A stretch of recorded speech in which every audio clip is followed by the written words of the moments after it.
నమస్కారం అండి. మనందరినీ కూడా ఈ మధ్యకాలంలో కలిచివేసిన వార్త తిరుమల తిరుపతి దేవస్థానంలో జరిగిన అక్రమం గురించి. మనందరం కూడా మన కులదైవంగా భావించి కొలిచే వెంకటేశ్వర స్వామి సన్నిధిలో పనిచేస్తున్న కొంతమంది చిత్తశుద్ధి లోపించటం వల్ల కానివ్వండి, అధిక ధనాన్ని సంపాదించాలనే భావంతో కానివ్వండి, అక్రమానికి కూడా ఒడిగట్టి స్వామివారికి సమర్పించే నివేదనలలో చెడు పదార్థాలని కలిపి స్వామివారికి తినిపించారు.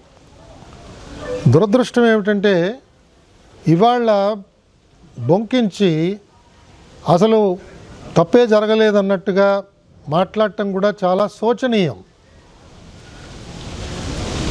అదే సమయంలో నేను దురదృష్టవశాత్తు ఒక ఎక్స్పర్ట్గా తిరుమల తిరుపతి దేవస్థానం నన్ను ఆ బాధ్యత అప్పగించింది, నేను ఆ బాధ్యతల్లో విఫలుడనయ్యాను అని ఒక ఎక్స్పర్టు నిన్న పోలీసు వాళ్ళకి స్టేట్మెంట్ ఇచ్చి తను దుర్మార్గంగా సంపాదించిన ధనాన్ని ఆయన పోలీస్ ఏసీబీ వాళ్ళకి అప్పచెప్పాడు. కాబట్టి మనం చూస్తున్నది ఏమిటంటే తప్పు చేసిన వాళ్ళల్లో చిత్తశుద్ధి ఇప్పటికి కూడా రావటం లేదు. అంటే వెంకటేశ్వర స్వామిని మనం ఏ విధంగా మనం అక్రమాన్ని చేసినా కూడా మన మీద శిక్ష పడదు అనే ఒక భావంతో వారు ఆ రకంగా మాట్లాడటం చాలా చాలా బాధాకరం.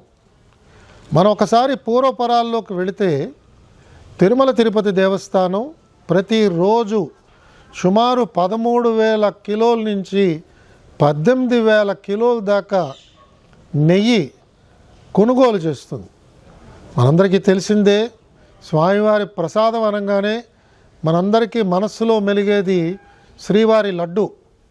అలాగే మన బంధువులు కానీ మిత్రులు కానీ యాత్ర చేసి వచ్చారు అంటే మనం చాలా చాలా ఆనందంగా ఉత్సాహంగా ఎదురు చూసేది మనకెప్పుడు లడ్డు తీసుకొచ్చిస్తారా అని చూస్తుంటాం.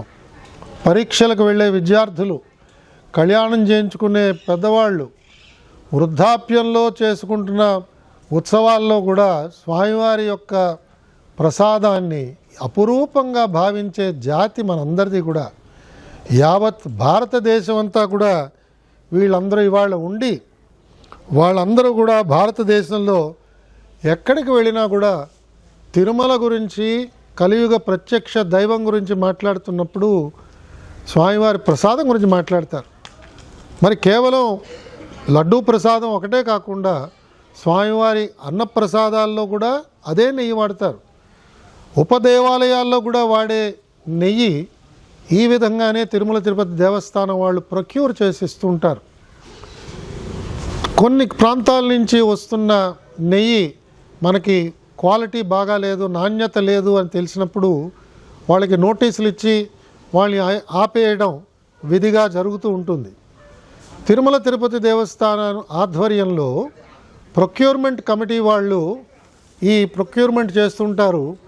ఆ ఘీ ప్రొక్యూర్మెంట్ చేస్తున్నప్పుడు ఆ ఘీలో నాణ్యత ఎలా ఉన్నది అవన్నీ కూడా వాళ్ళు చాలా జాగ్రత్తగా పరిశీలన చేయవలసిన బాధ్యత వారి మీద ఉన్నది. అంతేకాకుండా తిరుమల తిరుపతి దేవస్థానం వారు కొన్న ఈ ఘీని, నెయ్యిని ఎప్పటికప్పుడు పరీక్ష చేయడానికి వివిధ ప్రాంతాలకు పంపిస్తున్నారు. అలాగా ప్రభుత్వం మారిన తర్వాత, కూటమి ప్రభుత్వం వచ్చిన తర్వాత మనందరికీ కూడా ఒక పెద్ద గంభీరమైన వార్త ముఖ్యమంత్రి గారు ఆవిష్కరించింది ఏమిటంటే తిరుమల తిరుపతి ప్రసాదంలో వాడిన నెయ్యి కలుషితమైనది, ఇందులో జంతు కొవ్వు కూడా కలిసినట్టుగా కనిపిస్తున్నది అని ఆ రోజు సెప్టెంబర్ 2024 నాడు ఆయన సెలవిచ్చారు. మనందరం కూడా చాలా చాలా బాధపడ్డాం. మనలో కొంతమంది దుఃఖించాం. అందరూ చూస్తుండగానే కన్నీళ్లు రాల్చాం. మనం నమ్ముకున్న మన దైవానికి అలాంటి ప్రసాదాన్ని మనం ఇస్తామా? ఎంత తప్పిదం ఇది! క్షమించరాని తప్పిదం కింద కూడా మనందరం కూడా ఆ రోజు అనుకున్నాం.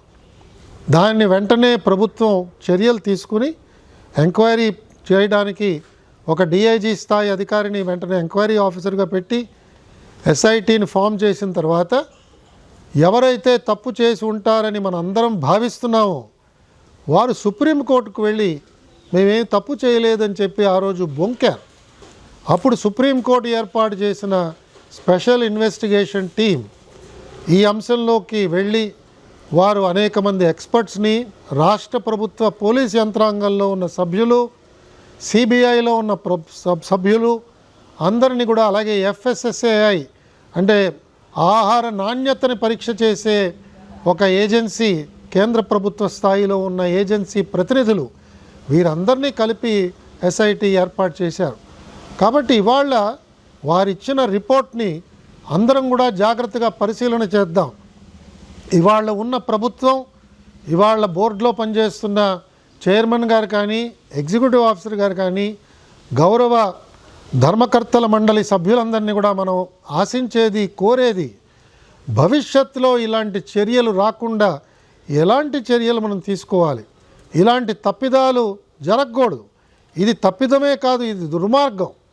ఇది కలుషితమైన ఆలోచనతో పెట్టరేగిపోయిన కొంతమంది మన మనోభావాలని దెబ్బతీసేటట్టుగా వారు ప్రవర్తించారు. దీని ద్వారా కోట్ల రూపాయలు వారు గుల్లకొట్టారు.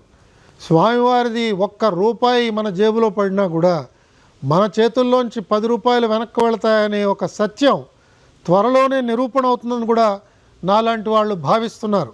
ఎవరైతే తిరుమల నుంచి ధనాన్ని సేకరించి దుర్మార్గం ద్వారా ఆ ఆదాయాన్ని సంపాదించారో తప్పకుండా ప్రాయశ్చిత్తం వాళ్ళు అనుభవించవలసిందే. ఇప్పటికైనా సమయం మించిపోయింది లేదు. దీన్ని రాజకీయ కోణంలో ఆలోచన చేసి వాదించే కంటే మాకు వెంకటేశ్వర స్వామి మీద నమ్మకం లేదు, మాకు డబ్బు మీద నమ్మకం ఉంది అని వాళ్ళ నమ్మకాలని బయట పెట్టవలసిందిగా నేను అందరి తరఫున నేను వారిని డిమాండ్ చేస్తున్నాను. మీకు వెంకటేశ్వర స్వామి మీద నమ్మకం ఉంటే మౌనం వహించండి. మీరు చేసిన ఈ దుర్మార్గానికి మీరు మీ చింతని ప్రకటించండి, మీ బాధను వ్యక్తపరచండి. ప్రాయశ్చిత్తంగా వెళ్ళి అంగప్రదక్షిణ చేస్తారో, పుష్కరిణిలో మునుగుతారో, లేదా తల నీలాలు అర్పిస్తారో, లేదా వెళ్ళి శిక్ష అనుభవిస్తారో జైల్లో కూర్చుని, అది మీకే వదిలేస్తున్నాం. కానీ ఒక సామాన్య భక్తుడుగా మీరు చేసింది క్షమింపరాని నేరము. మీరు దాన్ని వెనకేసుకొస్తూ ఇవాళ సమాజంలో అలజడి సృష్టించడానికి ప్రయత్నం చేయడం ఏమాత్రం కూడా ఇది శ్రేయకరమైన పని కాదు. మీ వల్ల మేము ఆశిస్తున్నది కాదు. రాజకీయ పార్టీల వాదనలు ఏ రకంగా ఉన్నా కూడా అది వాదనలతోనే మీరు చేసుకోవాలి. కానీ ప్రజా జీవనానికి అంతరాయం కలిగించడం కానీ, ప్రజా ఆస్తుల్ని తగలబెట్టడం కానీ ఈ విధంగా చేయడం క్షమింపరాని నేరం అవుతుంది. వెంకటేశ్వర స్వామి భక్తులందరినీ కూడా సవినయంగా నేను కోరేది, తప్పకుండా మనం కొంత సమయాన్ని వేచి చూద్దాం. ప్రభుత్వం తీసుకునే అనేక మంచి చర్యల వల్ల తిరుమల తిరుపతి దేవస్థానంలో ఈ తప్పుని ఎవరైతే చేశారో వారందరికీ శిక్ష తప్పకుండా పడుతుంది. ఇప్పటికే ప్రభుత్వం అక్కడ పనిచేస్తున్న కొంతమంది ఉన్నతాధికారుల్ని స్థానచలనం కలిగించింది. మిగతా వారి మీద కూడా చర్యలు మొదలుపెట్టినట్టుగా నాకు వినిపిస్తున్నది. మనందరం కూడా స్వామివారి భక్తులుగా వినమ్రతతో స్వామివారిని కోరుతూ ఇలాంటి తప్పులు చేసిన వారందరి పక్షాన మనందరం క్షమాపణలు కోరుదాం. ఇలాంటి తప్పు చేసిన వారందరికీ తగిన విధంగా స్వామివారు శిక్ష విధిస్తారని నమ్ముతూ మనందరం కూడా ఎల్లవేళలా నమ్మే వెంకటేశ్వర స్వామిని మరొక్కసారి భక్తిపూర్వకంగా గోవిందా గోవిందా అని స్వామివారిని కొలుస్తూ మనం చేసుకునే మన విధి నిర్వహణలో నిమగ్నం అవుదామని చెప్పి నేను పిలుపునిస్తూ మీ దగ్గర సెలవు తీసుకుంటున్నాను. గోవిందా.